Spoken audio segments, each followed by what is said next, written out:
Sabda TV. Assalamualaikum warahmatullahi wabarakatuh.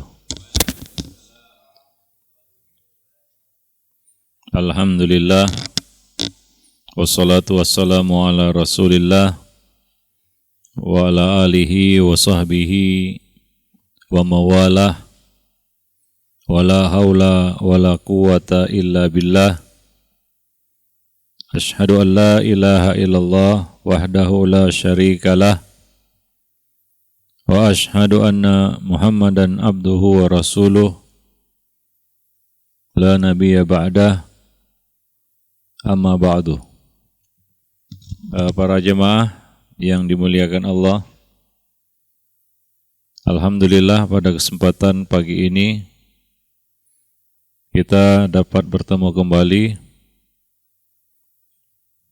di kajian Ahad pagi, masih bersama buku ensiklopedi Akhlak Salaf. Kita masuk pada yaitu bab kedua ya, dari poin hasad, yaitu mengapa seseorang hasad. Ya, ada beberapa faktor yang mendorong munculnya hasad, penyakit ini. Ini penyakit seperti penyakit gula atau penyakit gula. Ya. Diabetes, ini hasad ini. Artinya potensi diabetes pada setiap orang ada. Ya. Tapi ada faktor-faktor tertentu yang menaikkan hasad ini, ya, yang memunculkan hasad ini, muncul ke permukaan dia, ya. Nah, ada 3 di sini kita sebutkan, ya, sebenarnya banyak, tapi semuanya kembali kepada 3 perkara ini. Kenapa hasad itu muncul? Ya, nampak dan terlihat. Ada hasad tapi enggak kelihatan. Ya, yaitu berusaha ditutupi oleh yang bersangkutan, oleh seseorang. Dia sembunyikan. Ya, dia simpan hasadnya. Walaupun dorongan untuk itu ada, pasti. Ya, karena hati manusia memang sudah tertanam padanya hasad. Seperti yang kita sudah jelaskan, anak kecil itu hasad, ya, ada hasadnya. Hasad sama temannya, padahal nggak ada yang ngajarin dia hasad. Ya, orang tuanya tidak mengajari dia hasad, tapi dari kecil orang itu memang sudah punya potensi hasad. Para jamaah yang dimuliakan Allah. Jadi ada itu di dalam hati, hasad ini. Nah, 3 perkara ini akan memunculkan hasad tersebut. Ya, menampakkannya. Terangkat ke permukaan. Yang sebelumnya mengendap, terendap. Kemudian dia muncul, nampak hasad itu. Maka sebelumnya sudah kita katakan bohong kalau seseorang mengatakan saya tidak pernah hasad, bohong. Atau tidak ada hasad dalam hati saya, bohong juga. Ya, hasad ini faktornya bukan harta aja. Ya, macam-macam. Kadang-kadang ada orang saling hasad bukan masalah harta. Ya, bukan tentang harta. Makanya si miskin, orang miskin satu sama lainnya hasad. Padahal nggak punya harta. Ya. Ada hasad di antara orang-orang yang berilmu, bukan karena harta. Ya, seperti hasad yang ada pada orang-orang Yahudi. Ya, di antara orang-orang yang berilmu di antara mereka. Ya, bukan karena harta. Jadi sekali lagi, latar belakang hasad ini bukan karena harta. Tapi banyak hal yang bisa menimbulkan hasad. Para jemaah yang dimuliakan Allah. Maka hasad ada di mana-mana. Ada di istana, di rumah bagaikan istana, ada juga di gubuk derita. Ya. Apa jaminan kalau kita miskin gak hasad? Enggak juga ya. Nah, ada orang-orang miskin sama tukang pengendara ojol hasad satu sama lainnya. Padahal pekerjaan mereka narik ojol gitu ya, atau ojek online itu. Sama tukang becak. Ada tukang becak membunuh temannya sama tukang becak karena hasad. Ya, terjadi itu di Blitar kalau nggak salah beritanya. Ya, dia hasad sama temannya, dibunuhnya itu. Padahal sama tukang becak itu. Ya, bukanlah mereka ekonominya yang yang tinggi, yang mapan. Ya, sama tukang becak. Para jemaah yang dimuliakan Allah. Taib. Jadi banyak faktor ataupun alasan seorang itu untuk hasad. Bukan semata-mata karena masalah harta. Ya. Nah, yang pertama adalah kebencian karena alasan personal atau alasan pribadi. Ya, alasan-alasan pribadi. Ya, apabila seseorang menaruh rasa benci terhadap sosok saudaranya, niscaya hatinya sangat terusik.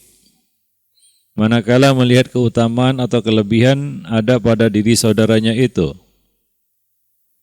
Ya, sebagaimana dikatakan, wa ainus sukhti tubdi kullal musawiyah. Ya. Pandangan kebencian akan menampakkan semua keburukan pada apa yang dilihat. Kalau kita benci sama seseorang, maka yang terlihat padanya adalah yang buruk.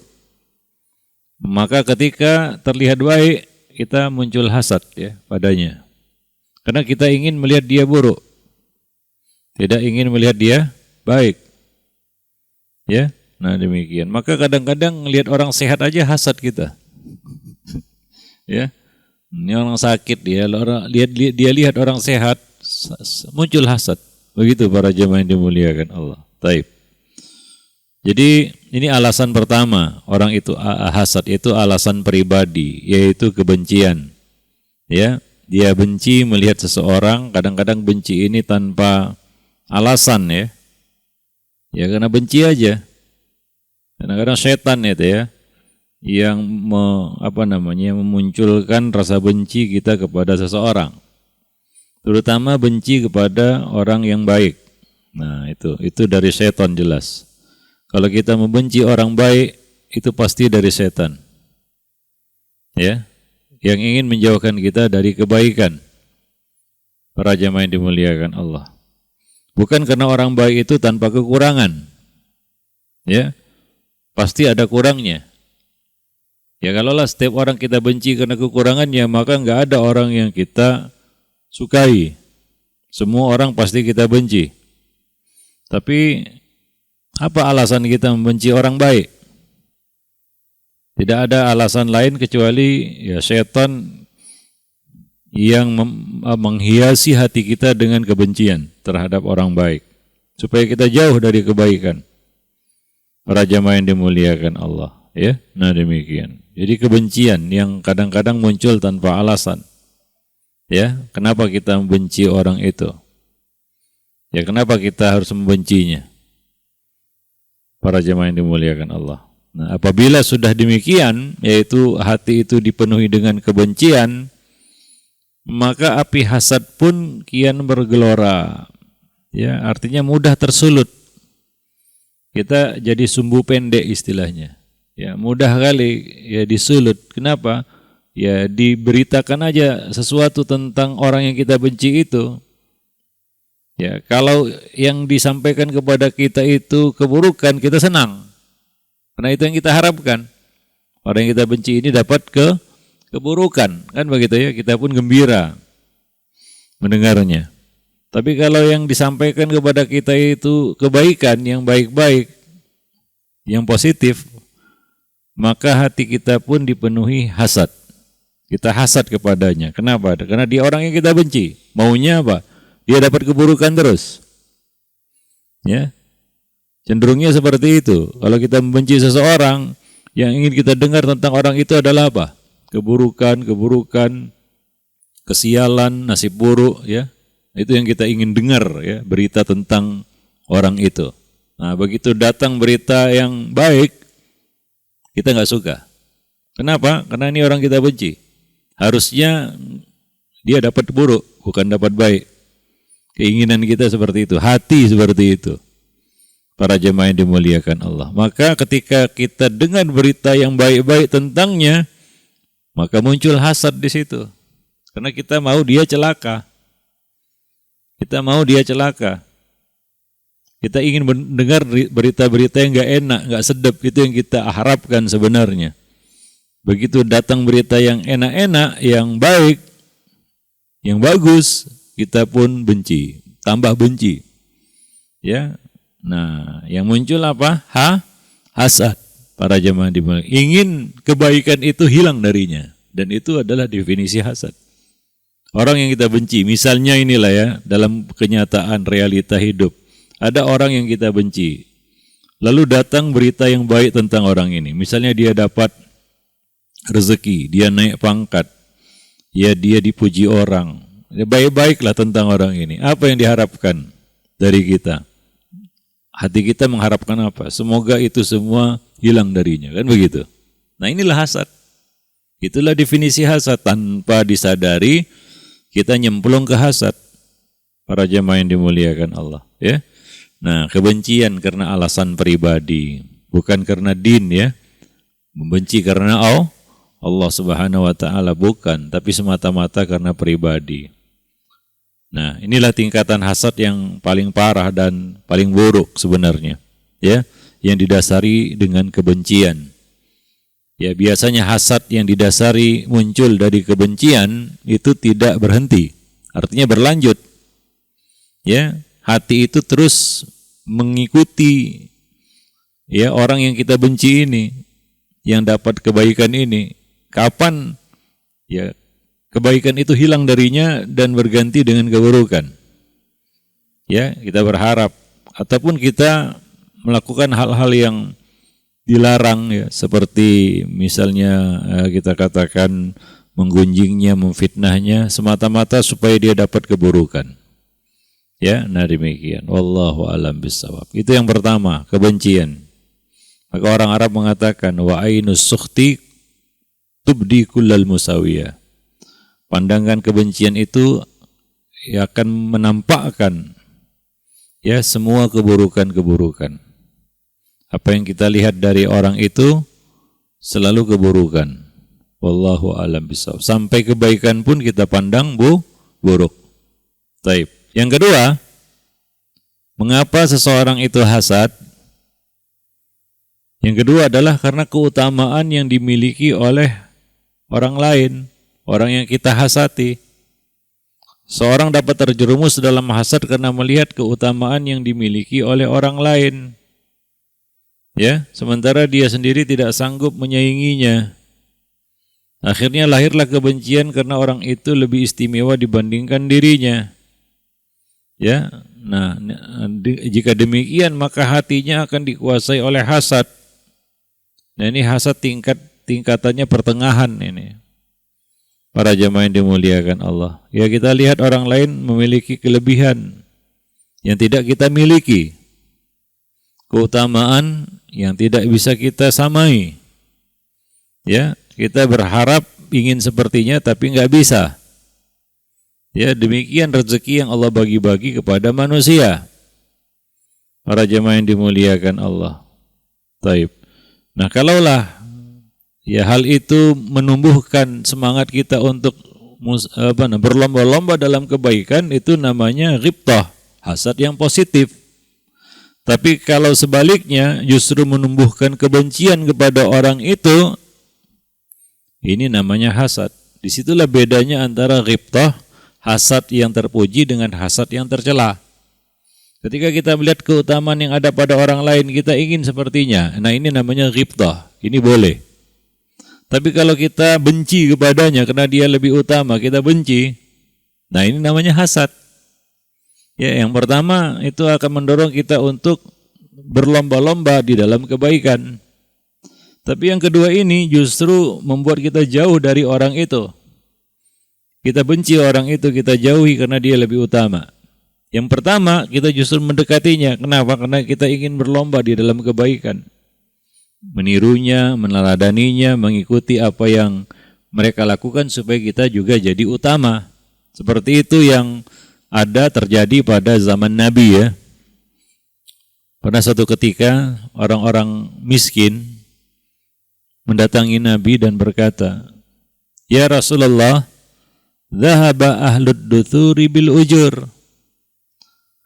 Wahai Rasulullah, orang-orang kaya pulang membawa pahala. Kenapa kata Nabi? Mereka sholat seperti kita sholat. Mereka zikir seperti kita zikir. Mereka puasa seperti kita puasa. Mereka sedekah, kami nggak bisa. Kenapa? Karena mereka miskin. Maka mereka minta kepada Nabi, orang-orang miskin ini, ajarilah kami satu amalan yang bisa menyamai mereka.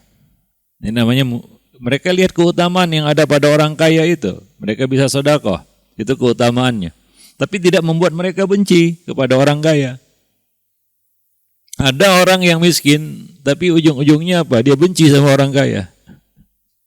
Ya, dia benci orang kaya. Kenapa? Ya, karena lebih utama dia bisa sedekah, dia bisa ini, dia bisa itu, kan begitu dengan hartanya. Sementara dia nggak bisa. Yang muncul apa? Kebencian. Nah, ini hasad namanya. Bisa seorang orang miskin hasad kepada orang kaya? Sangat bisa. Karena alasan harta tentunya. Para jemaah yang dimuliakan Allah, ya. Nah, jadi orang-orang miskin di zaman Nabi ini hasad, iya, hasad sama orang kaya itu. Karena orang kaya bisa sedekah, kami nggak bisa, kata mereka. Maka mereka ingin berlomba. Nah, ini namanya ghibtah. Hasad yang terpuji. Ya, hasad yang terpuji. Mereka tidak benci orang kaya, mereka ingin menyamai orang kaya itu. Maka mereka minta kepada Nabi, ya Rasul, ajarkanlah kepada kami amalan yang dengan amalan itu kami bisa menyaingi mereka, kami bisa menyamai keutamaan mereka. Maka Nabi pun mengajari mereka satu amalan. Apa itu? Zikir sudah salat 33, subhanallah, alhamdulillah, Allahu akbar. Maka mereka pun mengamalkannya. Ini namanya ghibtah ya, berlomba-lomba dalam kebaikan. Mereka tidak benci orang kaya, mereka mengamalkan itu untuk menyamai amalan orang kaya. Nah, ini orang-orang kaya ini melihat orang miskin ini zikir. Ya, sudah sholat. Mereka dengar itu, zikirnya apa? Subhanallah, alhamdulillah, Allahu akbar. Nah, orang kaya ini juga berzikir juga dia. Ya, maka orang-orang miskin ini ngelapor lagi sama Nabi, ya Rasulullah, mereka juga melakukan apa yang kami lakukan. Ya, coba beritahu apa lagi ini. Maka Nabi berkata kepada mereka, dzalika fadlullah yu'tihi may yasha. Itulah karunia Allah yang dibagi-bagikan kepada siapa yang dikehendaki. Ya, nah demikian. Ini contoh ya. Ya, ghibtah, hasad yang terpuji. Bedanya mana? Bedanya adalah rasa benci dan rasa suka.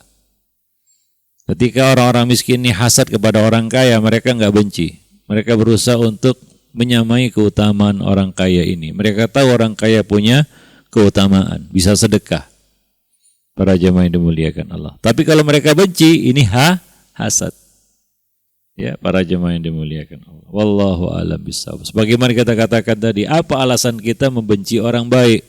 Orang yang ada keutamaan. Enggak ada alasan kecuali setan yang masukkan kebencian itu ke dalam hati kita untuk menyeret kita kepada hasad, macam-macam. Ya, bukan hanya hasad. Ya, bahkan kita katakan ya nafsu untuk menzalimi, yaitu karena kebencian tanpa alasan tadi ya. Nah, demikian. Wallahu a'lam bishawab. Kebencian atas dasar hawa nafsu belaka. Taib. Yang ketiga, hasad itu yang pertengahan ya, para jemaah yang dimuliakan. Nah, ada yang lebih halus lagi. Ini termasuk hasad dan ini sangat halus. Mungkin di tingkatan dasar ya, bukan tingkatan yang paling tinggi tadi yang pertama ya. Nah, ini yang paling halus ini, yang tidak terlihat. Tapi ini adalah hasad, yaitu apa? Keistimewaan pada diri sendiri.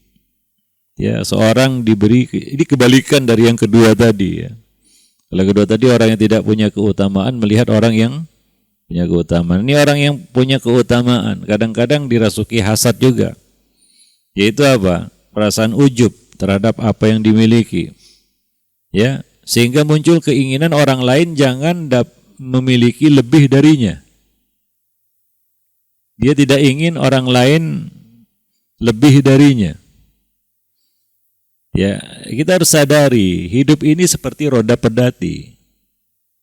Bukan hanya dalam hal dunia ya, dalam hal agama juga. Karena iman naik turun.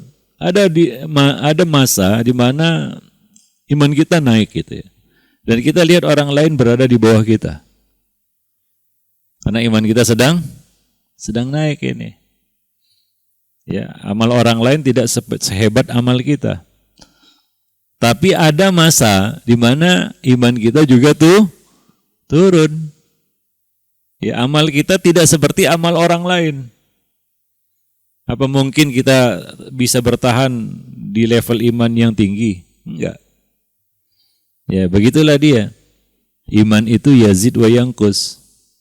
Para jemaah yang dimuliakan Allah. Hidup itu seperti roda pedati, tilkal ayyam nudawiluha bainan nas. Itulah hari-hari yang kami pergilirkan kepada manusia. Bukan hanya masalah dunia ya.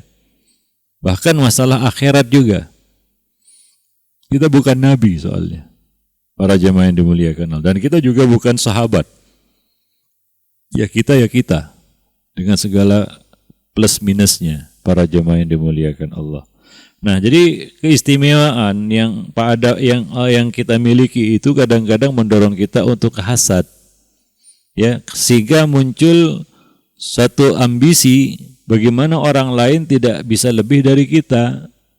Tapi kenyataannya apa? Ada momen di mana orang lain lebih dari kita. Maka muncullah hasad.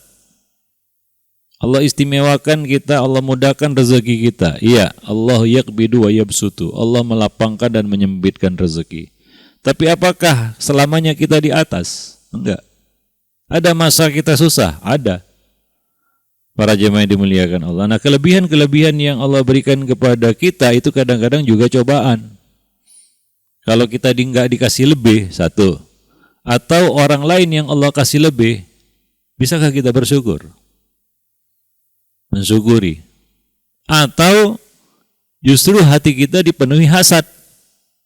Para jemaah yang dimuliakan Allah, ya. Nah, maka hati-hati ya dengan kelebihan yang Allah berikan. Itu adalah dari satu sisi adalah ujian. Memang di sisi yang lain itu adalah nikmat. Ya, yang Allah berikan kepada siapa yang dikehendakinya. Apabila seseorang dikaruniai kelebihan dan keistimewaan tertentu, sementara dia tidak menginginkan orang lain dapat menyainginya. Ya, dia enggak ingin orang lain lebih darinya. Ya, maka niscaya rentan baginya terjangkiti hasad. Ya, dia sangat rapuh di sini. Kalau dia punya keinginan seperti itu, jangan ada orang lain yang lebih dari saya. Ya, nah di kalangan ahli ilmu juga seperti itu. Di kalangan orang-orang yang berharta juga seperti itu. Ya, di kalangan manusia di dalam hal jabatan juga seperti itu. Kalau bisa, ya jangan ada di lingkungannya jabatan yang lebih tinggi daripada jabatan yang didudukinya. Ya, para jemaah yang dimuliakan Allah. Nah, jangan ada orang yang dipuji seperti pujian yang diterimanya. Kalau ada orang lain dipuji dengan pujian yang lebih darinya, dia pun hasad. Para jemaah yang dimuliakan Allah, ya. Nah, demikian. Nah, ini adalah tipe orang yang bakhil terhadap nikmat Allah yang telah dianugerahkan khusus baginya. Allah kasih kelebihan kepada siapa saja, bukan kepada kita saja. Ya. Nah, apakah kita memonopoli rahmat Allah Subhanahu wa taala? Saya aja yang dapat rahmat, orang lain jangan. Saya aja yang dapat ilmu, orang lain jangan. Para jemaah yang dimuliakan Allah. Cenderungnya ini dikatakan bakhil kenapa? Biasanya orang seperti ini yang dapat keutamaan seperti ini dia nggak mau berbagi. Kalau itu ilmu yang dia pandang lebih, maka dia nggak mau membagikan ilmunya kepada orang lain. Takut orang lain bisa lebih pintar darinya. maka dia pun bakhil menyimpan ilmunya. Itu tidak boleh.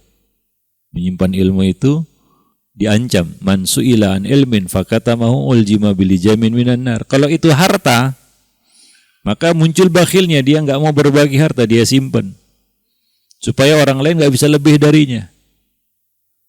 Para jemaah yang dimuliakan Allah. Kalau itu pujian, maka dia berusaha untuk memunculkan sisi buruk dari saudara yang dipuji itu, saudaranya yang dipuji itu. Supaya apa? Pujiannya tidak lebih dari pujian yang diberikan kepadanya. Ya, ini sangat halus ini. Ini ada di dalam hati kita tanpa disadari ya, seperti itu. Para jemaah yang dimuliakan Allah. Ya, nah, jadi orang seperti ini sangat rentan terjangkiti oleh hasad. Inilah tipe orang yang bakhil terhadap nikmat Allah. Kalau itu ilmu dia nggak mau berbagi. Ya, dia nggak mau ajari kepada orang lain. Dia nggak ingin orang lain bisa lebih pintar darinya. Gitu. Ya. Kalau itu harta, dia simpan hartanya. Dia nggak mau berbagi. Dia nggak ingin ada orang yang hartanya lebih darinya. Ya, nah ini hasad para jemaah yang dimuliakan Allah. Taib. Ya. Nah, jadi dia berusaha keras supaya nikmat tersebut tidak dimiliki oleh orang lain. Apabila melihat orang lain dapat nikmat yang sama, maka dia pun langsung hasad dan tidak menyukai ketentuan takdir itu. Ya, para jemaah yang dimuliakan. Ya, padahal mungkin saja nikmat Allah yang dianugerahkan atas orang yang hasad ini masih lebih banyak dibandingkan dengan nikmat yang ada pada orang lain. Itulah nikmat yang Allah bagi-bagi. Wallahu yaqbidu wa yabsutu. Apa alasan kita ya tidak mau berbagi harta? Apa alasan kita tidak mau berbagi ilmu? Ya, padahal kita tahu, misal ilmu lah kita katakan. Ya, semakin dibagi semakin bertambah. Ya, yang kadang-kadang orang itu enggak mau berbagi ilmu karena dia tidak ingin orang lain lebih darinya. Ya, ini lucu. Kenapa? Karena ilmu dibagi makin bertambah. Ya, ilmu dia bertambah gitu. Tapi kenapa dia bakhil berbagi ilmu? Maka ini adalah hasad yang paling halus. Biasanya hasad yang terjadi di kalangan orang-orang yang berilmu. Ya, kita sudah sebutkan sebelumnya ya bahwa hasad ini menimpa berbagai kalangan, bukan hanya ya ke kalangan orang-orang yang jahil, bahkan kalangan orang yang berilmu, bukan hanya di kalangan orang-orang kaya, bahkan di kalangan orang-orang miskin. Bahkan di kalangan pengangguran aja ada hasad di antara sama pengangguran gitu. Ya. Kenapa? Begitu kawannya dapat kerjaan, padahal kerjanya enggak seberapa, dia pun langsung hasad. Kenapa? Karena dia masih nganggur. Para jemaah yang dimuliakan Allah. Wallahu a'lam bissawab. Begitu dengar saudaranya dipecat, dia pun senang. Kenapa? Karena statusnya sama sekarang. Sama-sama pengangguran lagi. Para jemaah yang dimuliakan Allah. Itu sesama pengangguran itu ya. Maka hasad ini ada di mana-mana. Enggak ada ya ruang di mana kita bisa kosong dari hasad itu. Wallahu a'lam bissawab. Taib ya. Maka kita lanjutkan ya, saudaraku seiman, jauhilah sifat hasad. Karena ini tergolong akhlak yang tercela, kebiasaan yang buruk yang mendatangkan mudarat, baik itu dalam urusan dunia maupun agama kita. Sifat ini yang menyebabkan munculnya perpecahan dan perselisihan di kalangan umat Islam.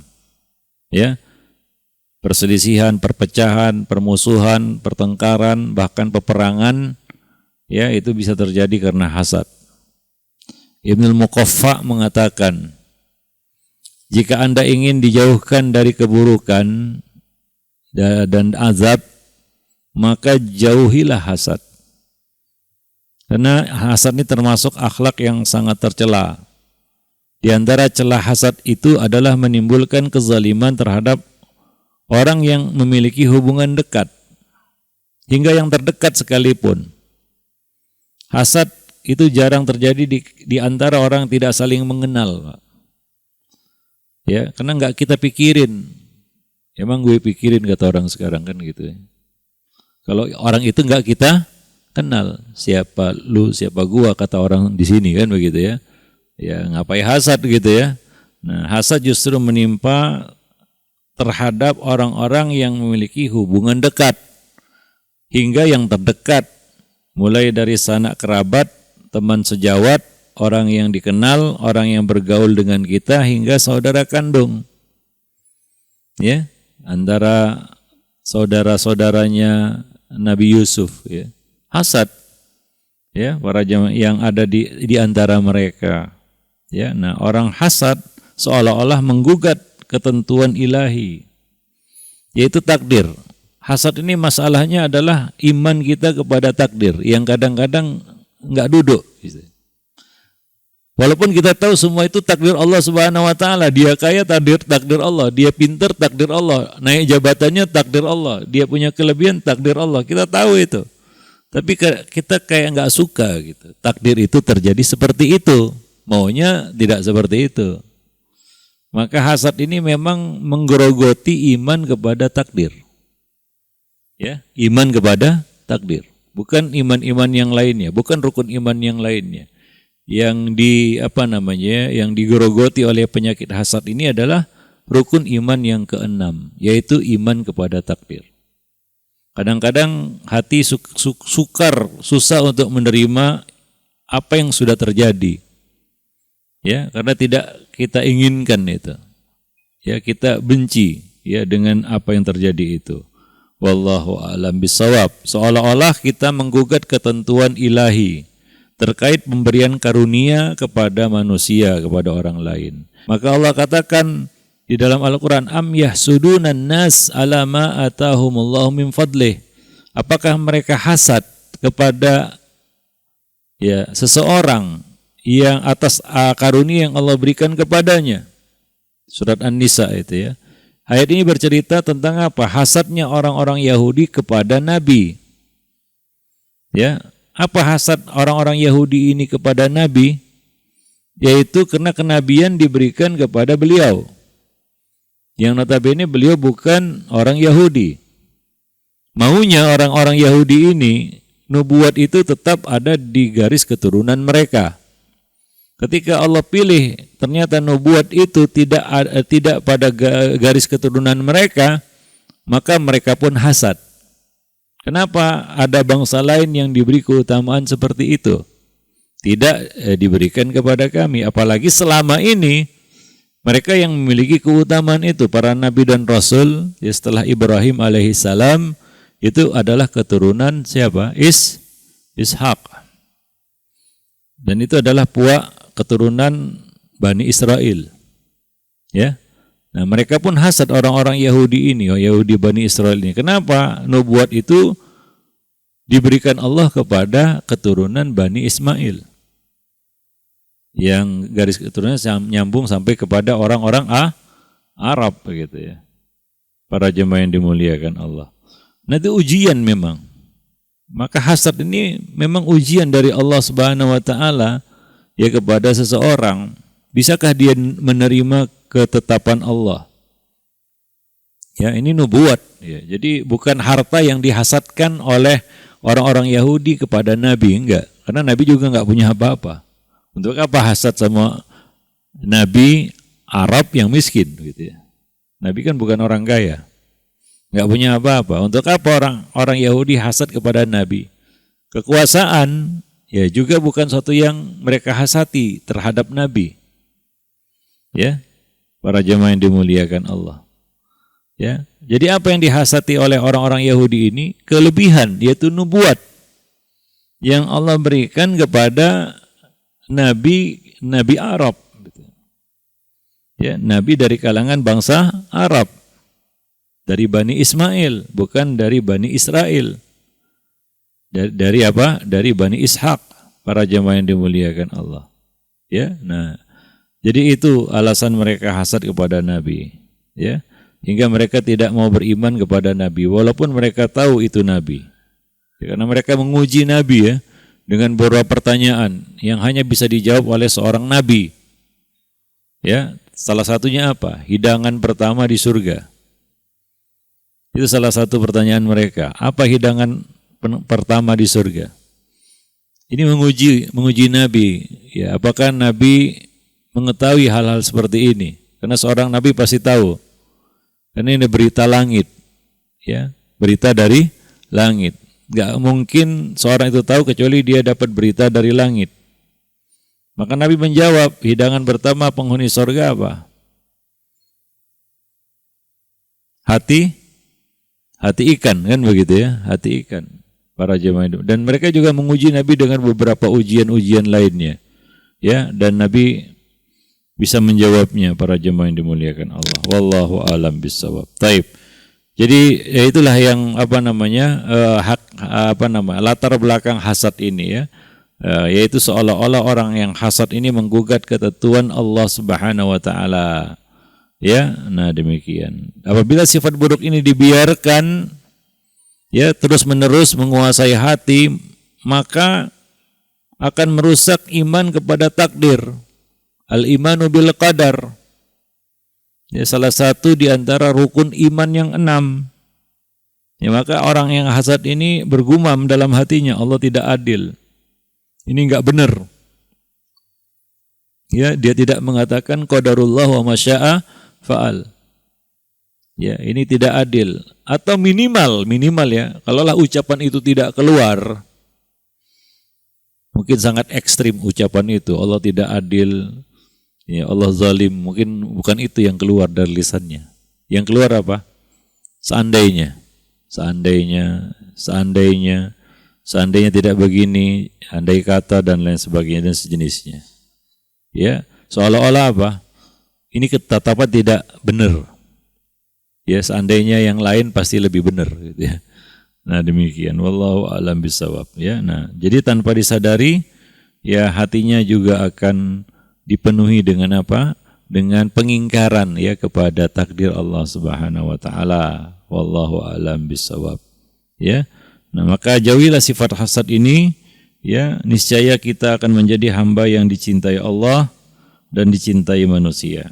Salah satu tanda hati yang bersih adalah hati yang ya kita katakan bersih dari hasad. Walaupun tidak bersih 100% ya, tapi hasad itu tertutupi, enggak nampak, enggak muncul.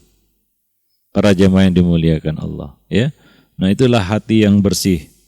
Wallahu a'lam bishawab. Dan orang yang bersih atau selamat dari penyakit hasad ini ya, dia akan selamat dari penyakit-penyakit lain. Ya, banyak penyakit itu kumat karena hasad. Ya, darah tinggi naik karena hasad. Padahal nggak makan apa-apa, nggak makan kambing, nggak makan ini, nggak makan itu. Naik gulanya bukan karena makan gula enggak, karena hasad. Jadi pikiran soalnya. Nah, pikiran itu mengganggu kerja tubuh. Iya. Maka Ibnu Qayyim sendiri mengatakan dalam Tibbun Nabawi bahwa penyakit-penyakit jasmani pemicu awalnya adalah penyakit rohani, pikiran, hati. Ya, kalau hati itu sudah enggak tenang, ya terganggu juga semuanya, terutama metabolisme. Ya. Metabolisme tubuh itu terganggu. Para jemaah yang dimuliakan. Dan ini telah terbukti ya oleh ilmu kedokteran modern. Ya, maka ada sekarang ini antum tahu istilahnya. Istilah orang sekarang lah ya. Istilah milenialnya apa coba? Siapa yang tahu? Siapa yang tahu istilahnya hari ini? Enggak mungkin antum enggak tahu. Tahu antum. Apa istilahnya? Bu? Ibu pasti tahu ini. Populer kali ini. Ya? Hah? Ya? Hah? Enggak tahu? Pura-pura enggak tahu ini. Supaya enggak dikatakan bermain medsos. Tahu, Ibu tahu. Ibu apa, Bu? Healing. Oh, ya apa maksudnya healing itu? Maksudnya kan apa ya? Supaya ibu nggak banyak pikiran, supaya tenang pikiran kan gitu ya, hingga badan pun sehat kan begitu. Ya itu jauh-jauh hari Ibnu Qayyim juga sudah menjelaskan. Ya, kalau ingin sehat, pikiran juga harus sehat juga. Ya, maka orang sekarang menyebutnya healing kan gitu ya. Wah, dia jauh lah gitu kan, menjauh itu. Ya memang seperti itu, Pak. Kenapa perlu healing menjauh dari berita sebenarnya? Iya. Yang ingin kita jauhi itu sebenarnya berita yang membuat kita hasad. Titik. Saya katakan titik, itu dia. Tahu enggak salah satu kenikmatan surga? Salah satu kenikmatan surga, coba sebutkan. Salah satu kenikmatan surga, coba sebut. Ah, itu aja yang teringat. Enggak ada yang lainnya. Bu, katanya bidadari. Bu. Itu aja yang teringat. Yang lain coba. Salah satu kenikmatan yang diberikan Allah kepada penghuni surga. Bu, baca juz amma. Ada satu ayat di dalam sebuah surat, itu Allah menjelaskan salah satu nikmat yang Allah berikan kepada penghuni surga. Kalau ingin dapat miniatur surga, ya miliki nikmat itu. Ya. Ya, yaitu firman Allah Subhanahu wa taala dalam surat Al-Ghasyiyah. Bukan itu. La yasma'u fiha la tasma'u fiha laghiyah. La tasma'u fiha laghiyah. Ya, kamu tidak dengar di dalamnya apa? Perkataan yang sia-sia. Anfaedah, gak bermanfaat. Ya. Berita-berita yang hoak gak ada dalam surga. Perkataan yang gak benar gak ada dalam surga. Ya, kalau mau dapat nikmat di dunia, jagalah pendengaran dari mendengarkan hal-hal yang tidak bermanfaat. Karena di surga itu seperti itu. Salah satu yang membuat orang penghuni surga itu nikmat. Dalam nikmat adalah mereka tidak mendengar di dalamnya laghiyah. Ya, perkataan yang sia-sia. Ya, nah demikian. Wallahu a'lam bishawab. Kenapa? Karena perkara yang sia-sia kita dengar ini, berita-berita yang enggak karuan, itu mendatangkan apa? Pikiran. Ya, dengar ini dipikir, dan dengar itu dipikir. Akhirnya apa? Pusing sendiri, Pak. Baca komentar itulah membuat takut, membuat cemas, membuat khawatir, membuat hasad, membuat benci, membuat marah. Kadang-kadang kita lucu itu, ada orang yang banting handphonenya sendiri ketika baca komen itu. Marah dia soalnya. Kan itu. Dibantingnya handphonenya. Ada yang tiba-tiba ketawa sendiri. Ada yang tiba-tiba menggerutu sendiri. Ada yang tiba-tiba ngomel sendiri. Baca berita itu. Ya, coba lihat itu. Ya. Bagaimana ya, pengaruh pandemi ya. Dikurung 2 tahun. Di lockdown 2 tahun. Banyak orang-orang yang stres kan begitu ya. Nah, hingga muncul istilah healing. Kan baru-baru ini aja. Kenapa? Karena iya itu tidak lepas dari kondisi kejiwaan manusia hari ini. Yang sakit apa? Jiwanya. Yang menyebabkan banyak penyakit-penyakit jasmani. Jadi penyakit jasmani itu kebanyakan berawal dari penyakit rohani. Awalnya dari situ sebenarnya. Walaupun ini karena makan enggak sepenuhnya benar karena makan, enggak. Ya. Tapi ada faktor lain yang juga mempengaruhi.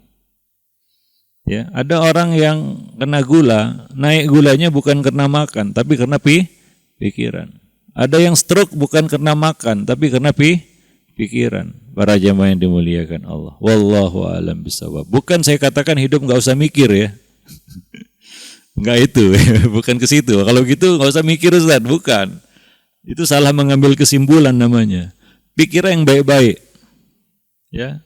Apa pikiran yang baik-baik itu? Pikirkan berita langit daripada berita dunia. Berita ada 2 macam, Pak. Berita langit sama berita dunia. Mana yang kita pilih? Mana yang kita pilih untuk didengar?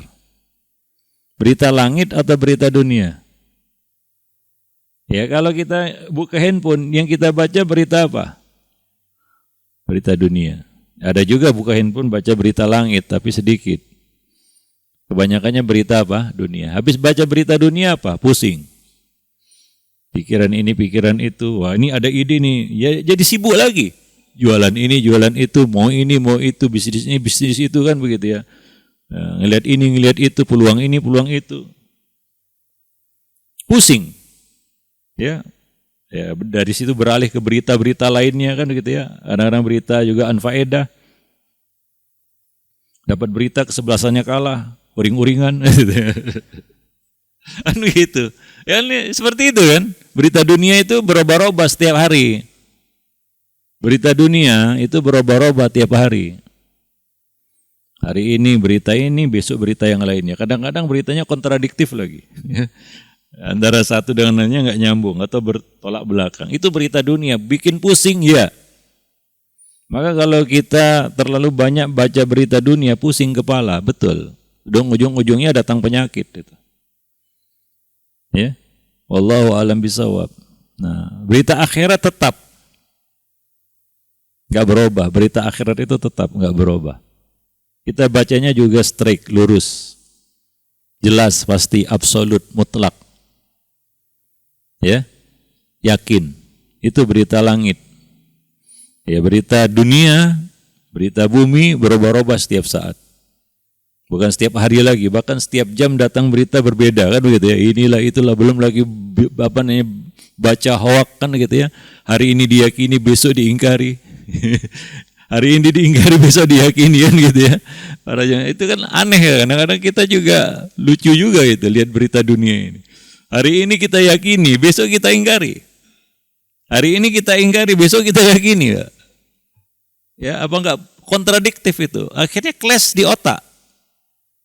Tahu clash di otak, nabrak dia. Bingung itu otak sebenarnya.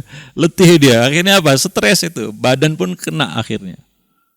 Ya, para jemaah yang dimuliakan Allah. Wallahu a'lam bishawab. Apalagi diuji 2 tahun lockdown gitu ya. Di rumah saja atau kebanyakan di rumah.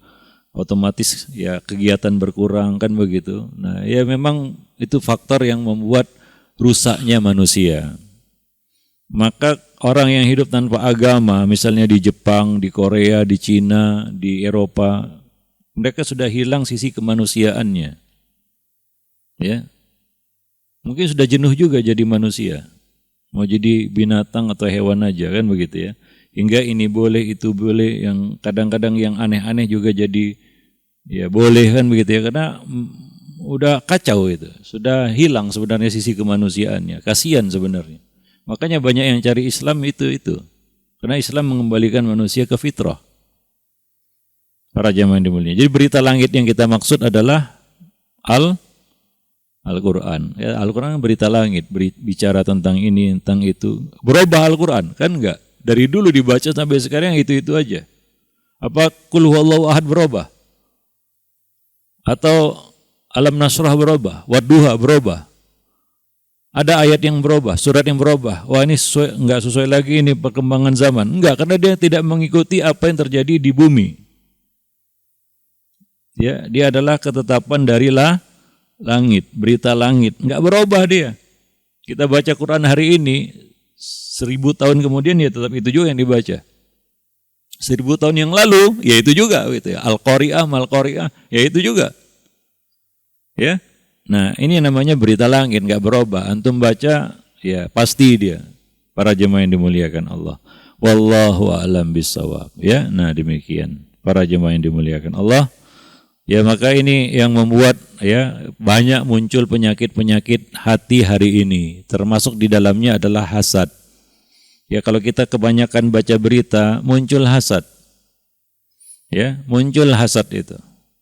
Dengan ketiga tipenya ataupun ketiga tingkatannya para jemaah, mulai dari hasad yang kecil sampai hasad yang besar. Wallahu a'lam bishawab. Kebanyakan baca WA juga sama. Kebanyakan baca status WA juga sama. Muncul nanti datang berita dari seseorang, kita nggak suka dia dapat lebih, muncul hasad lagi. Kadang-kadang beritanya belum tentunya benar ya sudah diyakini, sudah ya ya mengawang-awang entah kemana itu. Ya kan? Nah, demikian. Wallahu alam. Mendengar berita kesuksesan saudara kita, kita pun muncul hasad. Padahal suksesnya tidak sebesar yang kita bayangkan. Tapi dalam bayangan kita, kayak apa namanya? Dunia dan seisinya sudah jadi milik orang itu. Padahal enggak. Kenapa? Ya kebanyakan baca berita. Ya, nah demikian. Wallahu a'lam bishawab. Kadang-kadang kita juga harus mengisolir diri dari hal-hal seperti itu. Ya, bukan artinya kita enggak mau tahu sama sekali, enggak. Tapi kita batasi, para jamaah yang dimuliakan Allah. Nah, itu lebih menenangkan hati. Itu kalau kita ingin menghadirkan miniatur surga di bumi. Ya, mungkin semuanya sudah kita cicipi. Miniatur burung sudah. Daging burung, walah mutairin mimma yastahun. Wah, ada daging burung yang kamu sukai. Wah, pergi ke kemana sini? Beli daging burung, makan. Wah, walaupun nggak seperti di surga kan gitu ya, tapi di depan kita burung gitu. Ada yang mengatakan tafsirannya toir di sini ayam maksudnya. Daging ayam. Ada tafsiran seperti itu.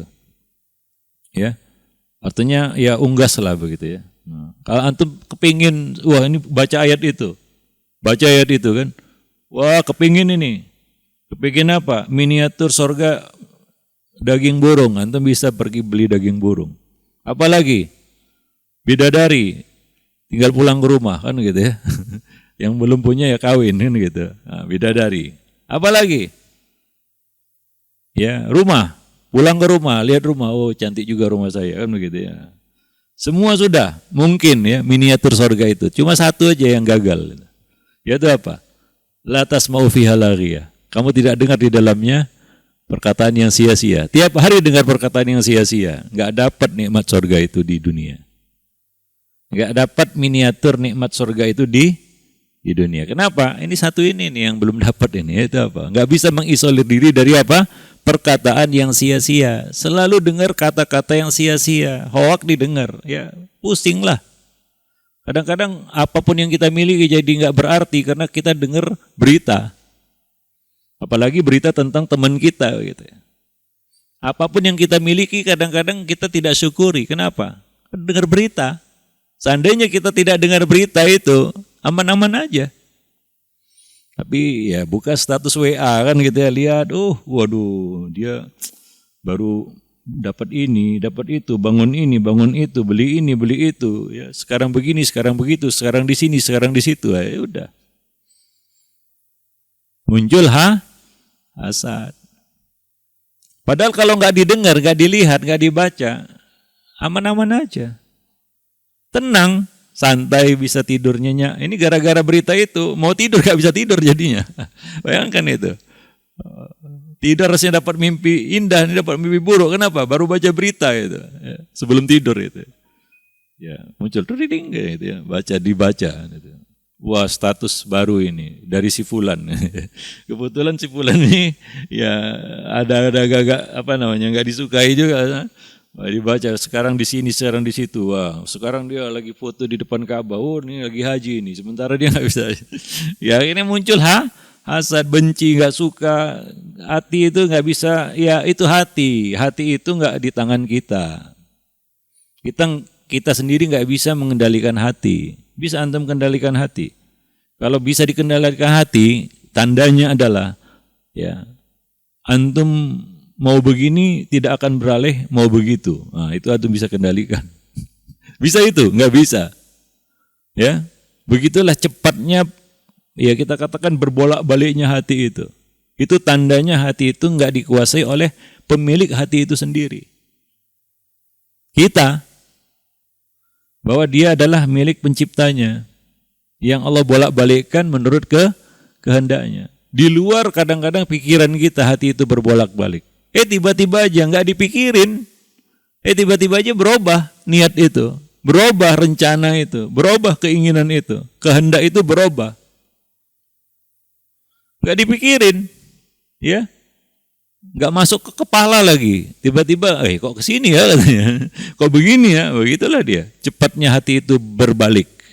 Maka dikatakan dalam bahasa Arab, qalbu. Para jemaah yang dimuliakan Allah. Wallahu a'lam bishawab. Taib. Ya, nah demikian. Di sini ada kisah ya. Ini kisah diriwayatkan oleh Anas bin Malik. Ia menceritakan suatu ketika kami duduk-duduk bersama Rasulullah. Tiba-tiba beliau berkata, sebentar lagi akan lewat di hadapan kalian seorang calon penghuni surga. Lalu laki-laki Ansor, gak lama setelah Nabi mengatakan itu, ada seorang laki-laki Ansor yang janggutnya basah karena air wudhu, melintas sambil menenteng sandalnya di tangan kirinya. Ternyata orang ini yang lewat. Ya, laki-laki Ansor itu. Keesokan harinya Nabi mengatakan kabar serupa, yaitu perkataan yang sama. Dan yang lewat tetap laki-laki tadi dalam keadaan yang sama juga. Sampai 3 hari berturut-turut. Pada hari ketiga Nabi berucap demikian lagi. Lagi-lagi laki-laki itu yang lewat dengan keadaan sama seperti hari-hari kemarin. Artinya ini dialah yang dimaksud Nabi. Ya, sebagai salah satu calon penghuni surga. Nah, maka saat Nabi pergi, ya hari keempat ini ya, Abdullah bin Amr bin As mengikuti laki-laki itu. Wah tahu ya, udah tahu orangnya kan gitu ya. Ini orangnya ini. Ya. Maka Abdullah bin Amr bin As ya mengikuti laki-laki itu dan berkata, aku ingin menginap di rumahmu. Ya. Aku ingin tahu apa yang engkau amalkan selama ini supaya aku bisa mengikutinya. Amal apa sih? Ya, begitu ya, ini namanya ghibthah tadi ya. Ada keutamaan bukan dibenci, tapi apa? Diikuti, belajar, diteladani. Ini ghibthah. Hasad juga, tapi ini hasad yang positif. Bukan dibenci, wah benci kamu. Saya lebih hebat lagi. Saya ini Abdullah bin Amr bin As. Enggak dibenci. Ya, jadi jangan benci orang soleh. Benci orang soleh itu tanda-tanda hasad. Benci orang baik ya, itu tanda-tanda hasad. Karena nggak ada alasan sebenarnya kita membencinya. Wallahu a'lam bishawab. Jadi demikian ya. Aku ingin tahu agar aku bisa meneladanimu. Maka setelah menginap 3 hari di rumah laki-laki Ansor itu, Abdullah bin Amr berkata, wahai fulan, aku tidak melihatmu mengamalkan ibadah yang banyak. Artinya biasa-biasa aja semuanya, nggak ada yang lebih, ya nggak ada yang istimewa dalam pandangannya. Maka ia pun bertanya, apa ada sesuatu yang disembunyikan, kan begitu ya, yang dia tidak tahu itu. Ya, maka laki-laki itu pun menjawab, benar, amal-amalku sebatas apa yang telah kamu lihat sendiri, nggak ada yang disembunyikan, itulah dia. Tidak ada amalan khusus spesial istimewa yang orang lain nggak tahu, yaitu ya, nah demikian. Hanya saja katanya, ya aku tidak pernah berkeinginan menipu seorang muslim pun, mencurangi seorang muslim pun, dan aku tidak pernah hasad kepada seorang pun atas kebaikan yang Allah karuniakan kepadanya. Artinya hatinya bersih dari hasad. Ya, jadi ada 2 di sini ya, yang mungkin ini adalah keutamaan. Yang pertama apa? Dia tidak pernah berniat untuk mencurangi, menipu seseorang, orang lain. Yang kedua adalah dia tidak pernah hasad atas kelebihan yang dimiliki oleh orang lain. 2 hal ini. Ya, nah dalam riwayat lain disebutkan ketika aku hendak tidur, hatiku tidak ada kedengkian, hasad terhadap seorang pun. Bersih dari hasad. Maka Abdullah mengatakan, itulah yang membuatmu sampai pada derajat itu. Yaitu apa? Menjadi calon penghuni surga. Kenapa? Karena hatinya bersih dari hasad. Itu keutamaan ya, membersihkan hati dari hasad para jemaah yang dimuliakan Allah ya. Ya, wallahu a'lam bishawab. Al-Asma'i mengatakan, aku pernah bertanya kepada seorang Arab Badui. Ya, kadang-kadang orang-orang lugu ya, orang-orang yang apa adanya itu ya, hidupnya ya lurus-lurus saja kan begitu ya, nggak belok-belok. Itu panjang umur. Maka ditanyakan di sini kepada seseorang Arab Badui, apa rahasianya sehingga kamu panjang umur? Maka dia jawab, aku tinggalkan hasad. Ya, aku tinggalkan hasad. Ya, kalau mau panjang umur, ya udah, jangan hasad. Masalah sakit, usia 40 tahun ke atas mulai penyakitan. Ya, tapi masalah panjang umur kadang-kadang itu tidak simetris dengan penyakit. Banyak orang yang sakit udah di atas 40 sakit lah ya, sakit namanya faktor usia kan gitu ya. Tapi awet aja dia sampai umur 80. Ada yang enggak pernah sakit, sekali sakit mati gitu ya. Kena jantungan dia. Ya, ngelihat saudaranya dapat nikmat mungkin kan begitu ya. Para jemaah ini langsung kumat sakit tahap-tahap dari situ, itu faktor penyebabnya. Hasad. Maka kalau ingin awet panjang umur, awet muda panjang umur, jangan hasad. Iya, jangan hasad. Bersihkan hati dari hasad. Apapun yang Allah terima, ya syukuri. Qanaah. Para jamaah yang dimuliakan. Itu akan membuat kita awet. Wallahu alam. Jangan takut kurang rezeki. Itu kita yakini.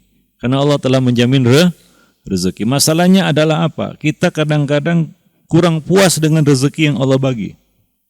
Dan itu yang membuat kita hasad. Kurang puas. Kadang-kadang kurang apa? Apa yang telah Allah berikan kepada kita. Tapi selalu merasa kurang. Ya, kurang disyukuri.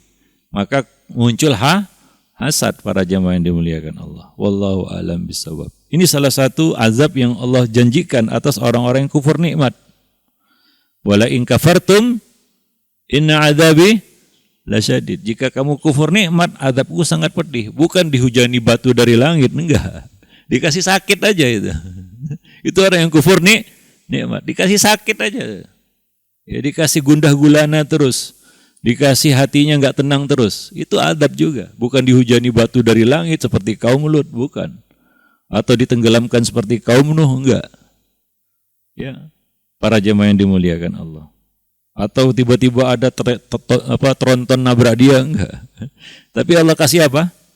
Penyakit hasad terus berkembang dalam hatinya sehingga ya dia semakin kufur nikmat, kurang mensyukuri nikmat, akhirnya ya dia apa namanya kita katakan mati dalam keadaan ya mengenaskan para jemaah yang dimuliakan Allah. Wallahu a'lam bishawab ya. Nah, demikian ya, nanti akan kita lanjutkan poin yang ketiga, yaitu bencana di balik hasad. Ya, bencana-bencana di balik hasad. Ini untuk membantu kita agar betul-betul membersihkan hati dari hasad. Ya, mendorong kita ya untuk betul-betul menghindari hasad ini. Yaitu ada bencana, malapetaka di balik hasad. Wallahu a'lam bishawab.